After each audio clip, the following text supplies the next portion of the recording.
तो आज हमने की पढ़ल जाई आगे बढ़ते हुए कि टैक्सोनॉमिक कैटेगरीज का हो, है ना। तो अभी तक हमने की पढ़ लेवल जा कि सिस्टम नेचुरी करके वो किताब रहे लिनियस लिखे रहलन। ओकरा में वो पब्लिश के रहलन कि सिस्टमेटिक्स का हो। तो उहे से लेके टैक्सोनॉमी में ओकरा के जोड़ दिया गया। तो टैक्सोनॉमी में सिस्टमेटिक्स के आवल समझ में आइल। टैक्सोनॉमी में सिस्टमेटिक्स के आवल एगो नया पहलू देहला टैक्सोनॉमी करे खातिर, यानी कि नामकरण करे में सिस्टमेटिक्स के आ गइल। आइला से बहुत बढ़िया से नोमेनक्लेचर आगे बढ़ रहा। काहे काहे कि एकरा में नोमेनक्लेचर करे समय में इवोल्यूशनरी पॉइंट ऑफ व्यू भी लेके ऑर्गेनिज्म की क्लासिफाई कल गइल। इवोल्यूशनरी पॉइंट ऑफ व्यू मतलब यहाँ बना कि सिस्टेमेटिक्स टेक्स एक into account evolutionary relationship between organism, यानी कि कोनो ऑर्गेनिज्म क्लासिफाई कल गया है तो उन्हीं के बीच में रिश्ता का रहे या वो कहाँ से आयल रहे कहाँ से नहीं आयल। ई जो एगो ऑर्गेनिज्म मानलक कि ऑर्गेनिज्म ए बा, वो ऑर्गेनिज्म ए के संगे संगे कितना कोनो और भी जीव बा का जौन ए के संगे हूबहू मिलता, लेकिन ए ह ना बल्कि वो बी ए ह, लेकिन इतना तरीका से बा कोनी के बीच में बहुत सारा कैरेक्टर मिलत होको। ऐसन जो रिलेशनशिप के ढूंढ के दिया था ओकरा के टैक्सोनॉमी कहा जाता, सॉरी सिस्टमेटिक्स कहा जाता। और जब ये बतिया के टैक्सोनॉमी में इंक्लूड कल जाता तो वो और अच्छा से मतलब कि नोमेनक्लेचर बढ़िया से हो पाता, यानी कि नामकरण हो पाता। तो यही संदर्भ में नामकरण करे खातिर टैक्सोनॉमी करे खातिर कुछ ग्रुप बनावल बा, कुछ रैंक बनावल बा, कुछ कैटेगरी बनावल बा, जना कहल जाला टैक्सोनॉमिक कैटेगरीज। तो टैक्सोनॉमिक कैटेगरीज में अगर हम देखल जाता तो टैक्सोनॉमिक कैटेगरी के एगो एगो कैटेगरिया के टैक्सोनॉमिक कैटेगरी कहल जाला। और या तो अगर कहल सकता का कि टैक्सोन कह सकता, क्या कह सकता, टैक्सन एक एगो रैंकवा के हम टैक्सन कहा, जैसे कि कैसन मतलब कि क्लासिफिकेशन कोनो एक ही स्टेप में होखे वाला चीज ना हो। क्लासिफिकेशन जोन बा कि बहुत सारा इन्वॉल्व होता, हायरार्किकल स्टेप होता, एक के बाद एक के बाद एक स्टेप होता, और एगो एगो कैटेगरीज एगो एगो रैंक बना के दिया जाता। रैंक का मतलब कि मान ला हवलदार हवलदार हवलदार हो गई, फिर एसआई हो गई, टीआई हो गई, ऐसे ही करते करते उच्च पदवी विभाग तक बढ़ गए, तने रैंक बढ़त गई, है ना। तो हम लोग रैंक के बारे में रैंक बढ़ गई, छोटका रैंक बड़का, इसे करके रैंक जैसे तो हम लोग क्लास के जी 1 में 2 में फिर 1 में 2 3 4 5 6 क्लास में 7 क्लास में 8 क्लास में आप लोग के इसे रैंक बढ़त गए, क्लास के रैंक बढ़त गए। ऐसा ही क्लासिफिकेशंस का होगा कि एगो रैंक के रिप्रेजेंट करते, एक एगो रैंक वाला कैटेगरी होखेला और वो कैटेगरी जौन बा कि रैंक बनावेला, ठीक ना। अब उ रैंकवा के अकेले हमनी के का कहल जाई, एगो एगो रैंकवा के हमनी के टैक्सॉन कहल जाई, एगो एगो का कहल जाई टैक्सॉन, और ओके प्लूरल फॉर्म में का कहल जाई टैक्सा कहल जाई।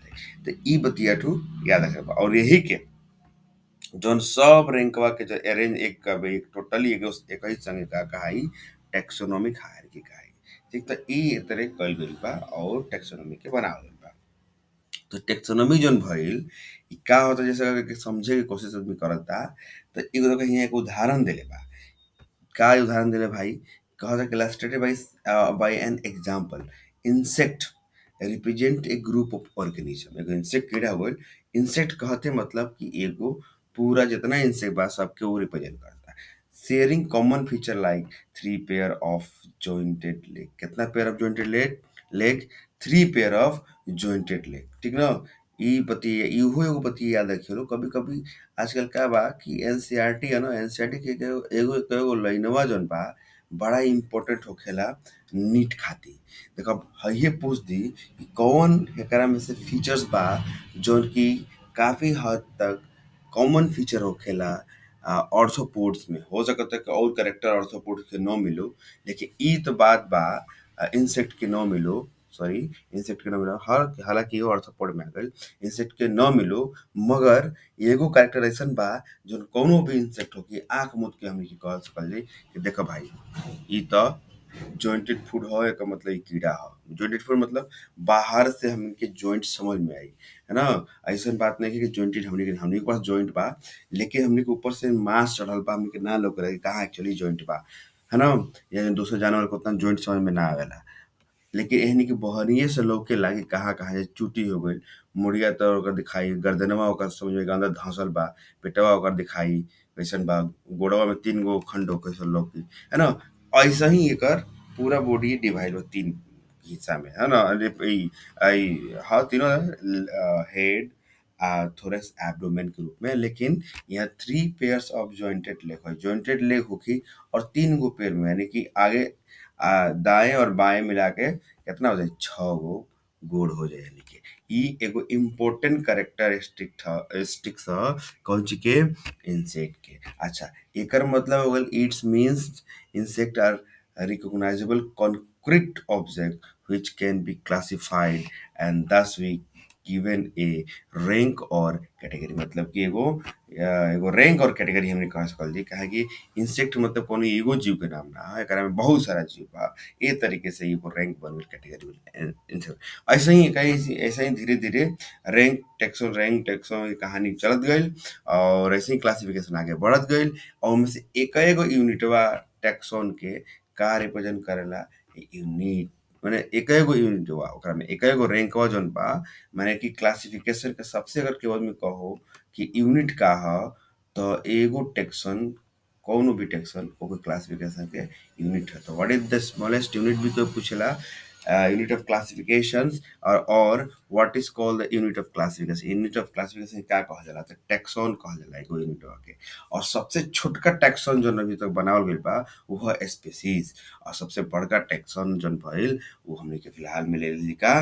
किंगडम, ठीक न? तो ऐसा ही टेक्सोनोमी ग्रुप करे खातिर कुछ डिस्टिंक्ट मोर्फोलॉजिकल एंटिटीज जौन बा ओके हमनी कंपेयर कर ली मेनली, अच्छा, mainly not a morphological aggregates, माने कहत है हमारा लाइनवा में कि टेक्सोनोमी ग्रुप कोइल खाली ऊपरे से बायोलॉजिकल कैरेक्टरिस्टिक्स के देख के एने ओने कर दिहल और ऊपर से चेहरा में रूप रंग में का बा उतने भर दे के क्लासिफिकेशन नइखे कइल गइल, है ना? एकरा में बहुत कुछ बा, है ना? Taxonomical study of all known organism have led to development of common categories such as kingdom।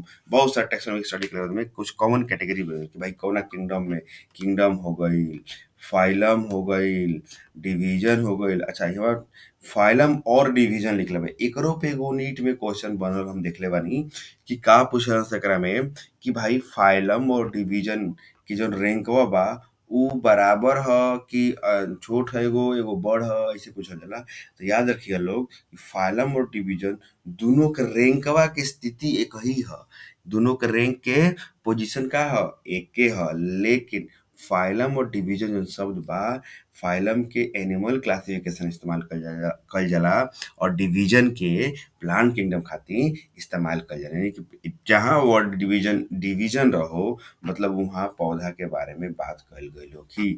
अब फाइलम जैसे ही केहू बोलला एकर मतलब का कि वहाँ एनिमल के बात कइल जाला, जैसे कि phylum Porifera, phylum Ctenophora, phylum प्लेटीहेल्मिन्थेसिस, ये फाइलम में कहल जाला। उनके डिवीजन प्लेटीहेल्मिन्थेसिस कब्बो ना लिखल जाला, कब्बो ना जाने जाला, लेकिन दोनों के टैक्सोनॉमिक रैंक जौन बा एक ही ह, एक ही बराबर ह। समझ में आइल ना बात?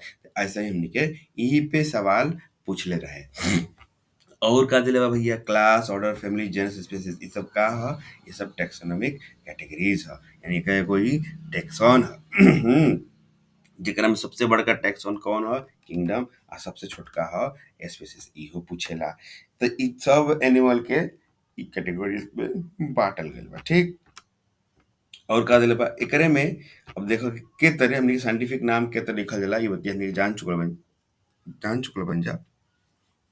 इ टैक्सोनॉमी कइला से कौनो भी इंडिविजुअल के कुछ ओकर कैरेक्टर से लेके हम ओकर सिमिलरिटी और डिससिमिलरिटी के लिख के एकर हई मिलता, हई नइखे मिलत, हई ऑर्गेनिज्म ए और बी में हई मिलता, हई नइखे मिलत, केतना-केतना मिलता, कौन-कौन बात नइखे मिलत, एकर आधार पे अलग-अलग ऑर्डर में या अलग-अलग क्लासिफिकेशंस के यूनिट में क्लासिफाई कइल जाता। एकरा में सबसे छोटका के बारे में बात होता है इहवा स्पीशीज। स्पीशीज ओके कहल जाला जौन अपने में का कर सको? ब्रीड कर सको। का कर सको? ब्रीड कर सको। और अब ऐसे ही एक शॉर्टकट में अगर हम देखें तो पूरा सम स्पीशीज के ग्रुप मिला के एगो कॉमन स्पेसिस ग्रुप मिला के रिलेटेड स्पेसिस के ग्रुप मिला के, याद रखिए लोग कौन चीज, रिलेटेड स्पेसिस के ग्रुप के संगे का कहल जाता, जेनस कहल जाता। तेकरा में पेंथरा लियो, लियोपोल्ड के पेंथरा पैराडस, पेंथरा टाइग्रिस, इको को साइंटिफिक नाम पूछ लेला, खासकर हेनिया से। This genus differ from the other genus Felis which include cats. इधर कितना आसान लागला ना, हम जैसे कहे कि बिलार जौन ही थू के बाघ के मौसी ही है ना, एक तरह अच्छा हमनी के भोजपुरी में कहल जाला। तो देखलो कि एकर जौन जेनसो बा, जेनसो नइखे मिलत एक दोसर, जेनसवा जौन हो गइल फेलिस हो गइल इ एशिया के क्या कहता बिलरिया के, आ बाकी जौन देखा लायन टाइगर लियोपर्ड उ एक ही जेनस में बिलोंग करता से, लेकिन स्पेसीज अलग अलग होला। इ त देखिए अच्छा ऐसा ही का देखे के बा कि ग्रुप ऑफ बहुत सारा जेनस के हमनी के का बना देले बानी जा, फैमिली बन गइल बा। बहुत सारा फैमिली, बहुत सारा और फैमिली के मिला के का हो जाता, ऑर्डर बन जाता। अच्छा, जब बहुत सारा ऑर्डर मिला के का बन जाता, क्लास। बहुत सारा क्लास बना के का बन गइल, फाइलम चाहे डिवीजन। और वो बहुत सारा डिवीजन फाइलम के संगे का कहा जाता, किंगडम कहाता। अच्छा, एमे एगो सबसे बड़का बात नोट डाउन करे के ई बा, जौन क्वेश्चन में पूछेला कि अगर तू स्पेसिस से किंगडम के तरफ बढ़बा, यानी स्पेसिस से है किंगडम के तरफ ऊपर चलत जइब तो का हो जाए भैया, the number of common characteristics का लिखता कि the number of common characteristics goes on decreasing. मतलब कि दोनों के समान जो कैरेक्टर बा, मिलता जुलता कैरेक्टर बा, वो का हो जाई, वो कम हो जाई। मतलब कि स्पेसिस जेनस में जौन रही, जौन है जेनस में कोनो ऑर्गेनिज्म के जेनस, दूगो जेनस बा, वो दूगो जेनस सेम अलग अलग ऑर्गेनिज्म एगो सेम जेनस से बिलोंग करता है, उन्हीं के बीच में कॉमन कैरेक्टरिस्टिक जैसे कि लायन टाइगर और लेपर्ड जन हो गए, ऊपर आप पढ़नी है जा, वो जेनस कहाँ से होता है, पेंथरा। तो पेंथरा से जेनस होता है, लायन के, टाइगर के, लेपर्ड के कॉमन कैरेक्टर जौन बा वो बहुत काफी हद तक मिलत जुलत रही। लेकिन जैसे ही ऊपर के पढ़ल जाई, ऊपर की तरफ बढ़ते जाइल जाई, वैसे ही उन्हें का हो जाई, कॉमन कैरेक्टर कम हो जाए। तो याद रखिए लोग, when we go from species to kingdom, ऊपर की तरफ निकल जाई, the number of common characters goes on decreasing. का होखे लगी, ई कम होखे लगी। लेकिन जैसे ही ऊपर से नीचे की तरफ आवल जाए, यानी किंगडम से स्पेसिस की तरफ, उतना कॉमन कैरेक्टर क्या हो जाए, बढ़त जाए। लास्ट में कॉमन कैरेक्टर खत्म हो जाला, स्पेसिस में पहुंच गइला, मतलब वहाँ कौनो कैरेक्टर के और से नहीं मिला, तो वही से ओकर नाम ऊ है ना। तो ई बतिया देख ले, ई क्वेश्चन में जरूर देला एकदम, इतना 100% का गारंटी बा कि नीट के 2024 में चाहे कबो भी आवे के बड़ा संभावना बा। ई बतिया के बहुत हाई फाई, मतलब हाई फाई मतलब का कि बहुत छुपल बात बा, जौन की बड़ा टेक्निकल बात बा, जौन की एग्जाम में पूछल जाता कि जैसा ही हमनी के स्पेसिस से किंगडम के तरफ बढ़ल जाई, ओतने कॉमन कैरेक्टर, याद रखिए लोग, कॉमन कैरेक्टर माने मिलत जुलत कैरेक्टरिस्टिक बढ़त जाई, है ना। लेकिन individual number of character sorry घटत जाई, आ इंडिविजुअल नंबर ऑफ कैरेक्टर जौन बा उ बढ़ जाई। तो ई बतिया के याद रखिए लोग, तनिक दिमाग लगाइए लोग कि ई बतिया बस याद रखिए लोग कि जैसे ही खाली हेतने भर मने का बात बा कि एनसीईआरटी में तोहके ज्यादा विस्तार पूर्वक से जाके, अच्छा बात बा ई कि जौन किताब में जौन लाइन बा वही के समझ लतन कि एने से और ओने से, क्या कि ई एनसीईआरटी कहता का कि तू घोड़ा बन जा जौना के अखिया न बाबू साइडवा से बान्हल बा, खाली उ सीधा देखे के बा, दाएं और बाएं नइखे देखे के। दाएं बाएं देखबा तो ओइजे रह जइबा।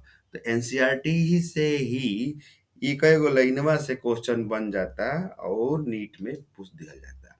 पत्ते नहीं के चलत, कभी कभी हम कह तरीका कि हेजो से एनसीईआरटी के दिमाग लगा के क्वेश्चन बना दिया है, जगह तरह फिगर 1.1 से यही में कुछ वैसा लिख के दे दे, या तो कबारे यार ई कहाँ से क्वेश्चन पूछ देला।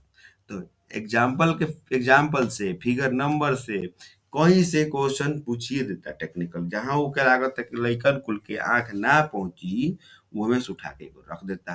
तो देखा ई बतिया के तो याद रखिए लो।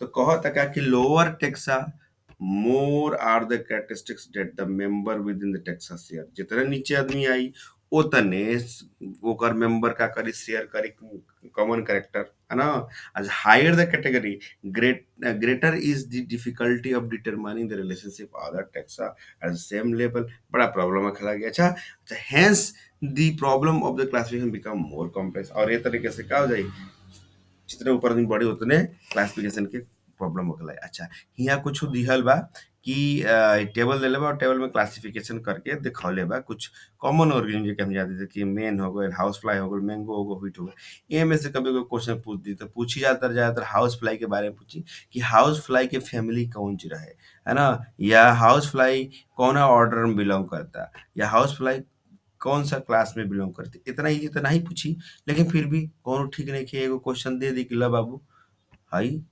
भुलौना ह, है ना? तो ए तरे अभी टैक्सोनॉमी इतना मतलब कि अगर टैक्सोनॉमी क आदमी करता तो जितने हायर कैटेगरी में बढ़ल जाई टैक्सोनॉमी के उतने बड़ा मुश्किलात बढ़ जाला, मुश्किल होखे लागेला कि हम कैसे ओकरा के अलग-अलग करी। कुछ कैरेक्टरो कम बा और बतिया सब कुछ कॉमन दिखतो बा। तो एकरा खातिर टैक्सोनॉमिकल एड शुरू भइल कि भैया टैक्सोनॉमिकल एड लियावो जोना से तनी मदद मिलो साइंटिस्ट कुल के का करे खातिर आइडेंटिफाई करे खातिर। तो आइडेंटिफिकेशंस में कुछ बहुत सारा मेहनत करे पड़ला। अब हम एके ऐसे पढ़ावतानी टैक्सोनॉमिक एड्स ई जौन बा अभी एडवांस में जौन किताब बिया मॉडिफाई भइल बा ओकरा में टैक्सोनॉमिकल एड नइखे। लेकिन अबे हाल-फिलहाल में नोटिफिकेशन रिलीज़ भइल बा कि कि कब एनटीए एग्जाम कराई। कुछ दिन पहले तक ई चलत रहल ह कि एनटीए एग्जाम कराई कि ना कौनो दोसर ऑर्गेनाइजेशन करावे वाला बा तो ओकरा हिसाब से सिलेबस बदल सकता। तो अब सिलेबस जौन मॉडिफाई सिलेबस बा उ चली कि अभी पुरनका चली, है ना? तो मॉडिफाई वाला में बहुत सारा चीज़ के डिलीट कर दिहल गइल बा। अब का होखी बड़े बड़ा परेशान बाड़न सन, जे पढ़ावता उहो परेशान बा कि केतना पढ़ाई केतना ना पढ़ाई। तब हमनी के अभी के जौन एडवांस बुकवा बन गइल बा मतलब मॉडिफाइड बुकवा बन गइल बा एके जस्ट पहिले वाला बुकवा जौन रहल ओके फिर से फॉलो करे पड़ी। यानी कि 2023 में जौन सिलेबस रहल ह उहे सिलेबसवा के फॉलो कइला से ठीक रही। तो 2023 के सिलेबस में ई टैक्सोनॉमिकल एड वगैरह ई सब हार्बेरियम वगैरह के बारे में बात कइल गइल बा। लेकिन 2024 में ई रही कि ना रही ई बड़ा एकरा के ऊपर शंका रहल ह। तो पढ़ावे के समय में बहुत सारा टीचर जौन रहल एके स्किप कर देल रहल ह स्कूल वाला लेवल पे। वैसे तो जे नीट के तैयारी करता उ तो जौन बुकवा में बा तनी ज्यादा से ज्यादा मिल जाओ ठीक। अगर तू कम मॉडिफाई वाला बुक पूरा चाट गइल बड़ा तो इहो के तनी चाट जा। तो ई जान जिहे बाबू लोग कि जौन एनसीईआरटी में लाइन बाय लाइन बायोलॉजी में लिखले बा हम फिर से कहतानी खाली बायोलॉजी के हम गारंटी लेतानी, बाकी सब्जेक्ट के ना। एकरा में एकदम लाइन लाइन से क्वेश्चन बन सकता। बने सकता का कि बनबे करेला। तो इतने आज खातिर ढेर बोलब, ढेर बात कइल जाई तो वीडियो बढ़ जाई। तहनो लोग बोर हो जाइबला। ई ऐसे ही बैठल-बैठल ई वीडियो के देख लिया लो, समझ लिया लो।